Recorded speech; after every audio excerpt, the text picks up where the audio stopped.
அம்மா அம்மா பந்தோபஸ்துக்கு வந்திருக்கிற போலீஸ்காரங்கள ஒருத்தன் அசப்ல நம்ம எம்எல்ஏ ஐயா மாதிரியே இருக்காமா. என்ன சொல்றீங்க?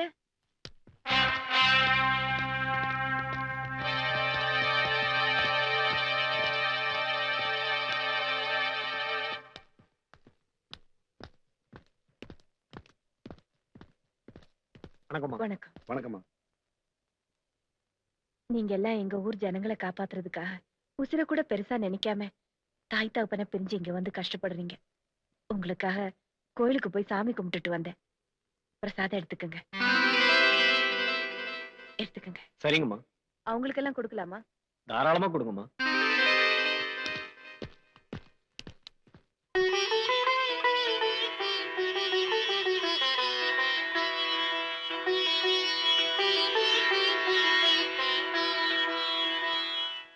அம்மா தாயே தாயம்மா, அம்மையும் அப்பனும் கைவிட்ட பிள்ளை, பொம்மை போல் தனியாக தானாடும் பிள்ளை, அனாதை பிள்ளை. உன்னை கண்டால் தாயாக தோன்றுவதென்ன, உன் கண்களின் அன்பென்னை ஆட்கொள்வதென்ன, எந்தன் தாயே நீதானா, தாயே அம்மா தாயம்மா.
நீங்க அந்த ஆளோட சம்சாரமா? அடுத்த தாலியை படிச்சு நீ கட்டிக்கிட்டு இருக்க. அந்த தாலி பறிபோக கூட நீ கடவுளை கும்பிடுற. நீ எல்லாம் ஒரு பொம்பளை. தம்பி, விபூதி என் கலைச்ச. உன் கையால விபூதி வச்சுக்கிறது ஒண்ணுதான், சுடுகாட்டு மண் எடுத்து பூசிக்கிறது ஒண்ணுதான்.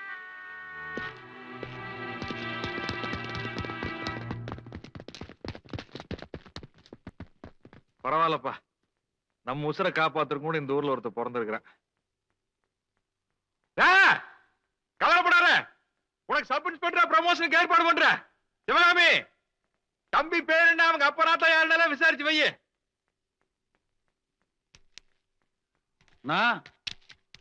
எல்லாரும் எங்க போயிட்டீங்க? நாங்க அதுல இருந்து போய் பிடிக்கலாம்ட்டு அப்படியே சுத்திட்டு போனோமுங்க. சொல்றா. ஆமாங்கண்ணா. அப்புறம் பார்த்தா இங்க ஒருத்தர் அருவாளோட ஒடியாரானுங்கண்ணே. நான் கூட அவனை பிடிக்கலான்னு தான் போனேன். துப்பாக்கி வச்சு நிக்கிறாங்க. நடுவுல இவர் வந்து உள்ள குறுக்காடு வந்து. அப்புறம் துப்பாக்கி சத்தமெல்லாம் கேட்டது, ரத்தத்தையே காண வெள்ளை ஜோலையமா நிக்கிறீங்க. ஏதாவது ஆகணும்னு எதிர்பார்த்தியா? உங்களுக்காக உயிரை கொடுக்கறத பத்தி இல்லைங்கண்ணா, உங்களுக்கு அப்புறம் கட்சி காப்பாற்றணும் இல்லைங்க. அக்கா பாக்குறாங்க.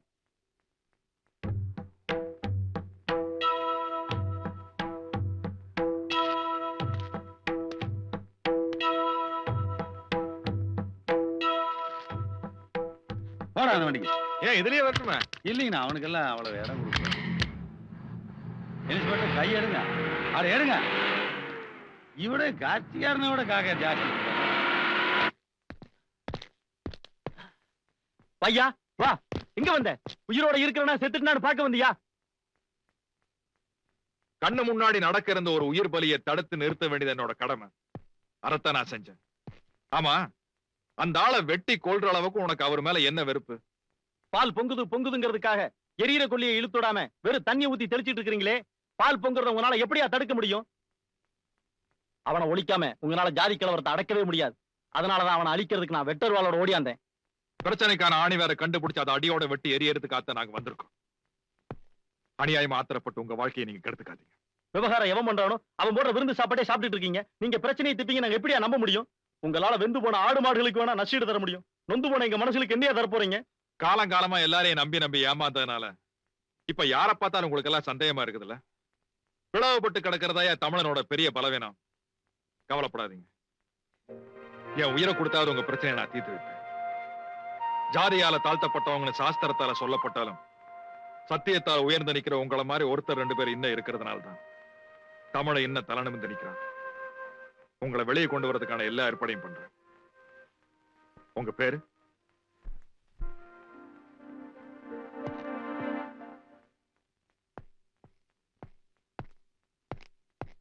யோ அமாவாசை,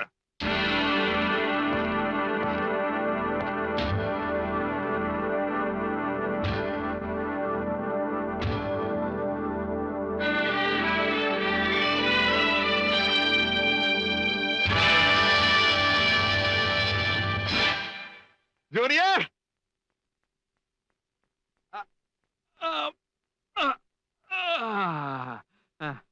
என்ன தடுமாறுது? வயசாயிருச்சு. மப்பு 6வது ரவுண்ட்ரா. 6வது ரவுண்ட்லயும் கூட மப்பு ஏறலன்னா அந்த கருமத்தை என்னதுக்கு குடிக்கணும்? பார்த்து வாந்தி எடுத்துறாரு. ஏழவு பிறந்த உங்க அம்மா ஜாதியில பிறந்திருக்கலாம் இல்ல? ஏன்டா அப்ப நன்னையாட்டுமே பிறந்த? அப்புறம் ஏன் போய் ரிசர்வ் போலீஸ்ல சேர்ந்த? நம்மளை வந்து பாத்துருந்தீங்கன்னா இன்ஸ்பெக்டர் ஆக்கி விட்டுருப்போம்ல. நல்ல சிட்டியில லா அண்ட் ஆர்டர் கிடைச்சுன்னா செம்ம சொல்ற. நீ பேசுவ, உனக்கு பிறவி திமிரு. ஒருத்த வெட்ட வந்தான்ல, அப்பவே கண்டுக்காம விட்டு இருந்தா உன் கதை முடிஞ்சிருக்கு. இப்ப இப்படி மப்புல உளறிட்டு இருக்க மாட்டேன். அதான்டா பிளட் ரிலேஷன்ஷிப் அப்படிங்கிறது. என்னதான் இருந்தாலும் பெத்ததா அப்புறம் கண்ணு முன்னால ஒருத்த வெட்ட வரும்போது எந்த மகனாலையுமே பார்த்துட்டு சும்மா இருக்க முடியாது. அவன் வெட்டி நீ செத்திருந்தா புதைக்கும் போது ஒன்ன மட்டுமா புதைப்பாங்க? நீ செஞ்ச அநியாய அக்கிரமம் எல்லாத்தையும் சேர்த்தியில புதைப்பாங்க. ஜாதி கலவரத்தில் சாகடிக்கப்பட்ட நாகராஜ சோழன் எம்எல்ஏ அப்படின்னு 8ஆம் கிளாஸ் பாட புத்தகத்துல உன்னை பத்தி பெரிய இவ்வுரு மாதிரி எழுதுவாங்க. எதிர்கால மாணவர்கள் ஒரு தப்பான வரலாறை படிக்கிற மாதிரி ஆயிருக்கு. அதனாலதான் தொலைஞ்சு போதுன்னு உன்னை காப்பாத்து. பேசுவானே பேசு. ஒரு பேச்சாளனுக்கு மகனா பிறந்துட்டு இந்த ரேஞ்சிலையும் கூட பேசலன்னா அப்புறம் உங்க அம்மாவுக்கு நான் அல்வா கொடுத்ததுக்கு அர்த்தமே இல்லாம போயிருக்கு. ஆனா நீ வயிற்றுல இருக்கீங்களே, நான் அவகிட்ட சொன்னேன்டா, தாயமா 8 1 ரூபாய்க்கெல்லாம் கருத்தடை மாத்திரை வைக்குது, வாங்கி முழுங்கி தரேன்னா கேட்கவே மாட்டேன்ட்டா.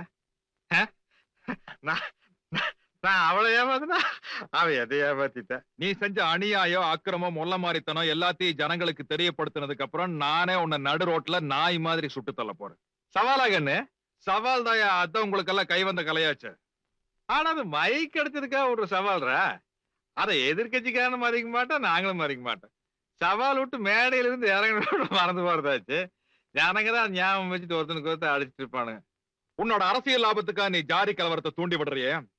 வன்முறைங்கிறது கைப்பிடி இல்லாத கத்தி மாதிரி 2 பக்கமும் கூர்மையா இருக்கு. நீ வேணா பாரு கலவ, ஒரு நாள் அதுவே உன்னை டாரா கிழிக்க போகுது. பாலிடிக்ஸ் பின்றியாடமான நீ அரசியலுக்கு வந்துட்டேன்னு வச்சுக்க. நம்ம கட்சிக்கு நான் தான் தலைவர், நீ பொதுச் செயலாளர். ஒருத்தனுக்கு போஸ்டே கொடுக்க கூடாது. எவனாச்சும் எடுத்து கேள்வி கேட்டான்னு வச்சுக்க, கட்டம் கட்டி மன்னிப்பு கடி எழுதி கொடுத்தாச்சுன்னா நம்ம நாட்டு அரசியலே இவ்வளவுதான். அரசியல் புனிதமானதுதான். அதுல தன் இனத்துக்காக போராடுற நல்லவங்களும் இருக்கிறாங்க, உன்ன மாதிரி இஷ்டத்துக்கு வாங்கி திங்கிற பன்னிகளும் இருக்குது. பன்னிகள் கூட்டம் அதிகமாயிட்டதுனால அதுல சாக்கடை நாத்தம் அடிக்குது. பன்னிகளை அடிச்சு துரத்திட்டு டெட்டால் ஊத்தி கழுவிட்டோம்னா நீட்டா இருக்கும். தூக்குடா. அதுக்கு இன்னும் 3 பேர் வேணும்.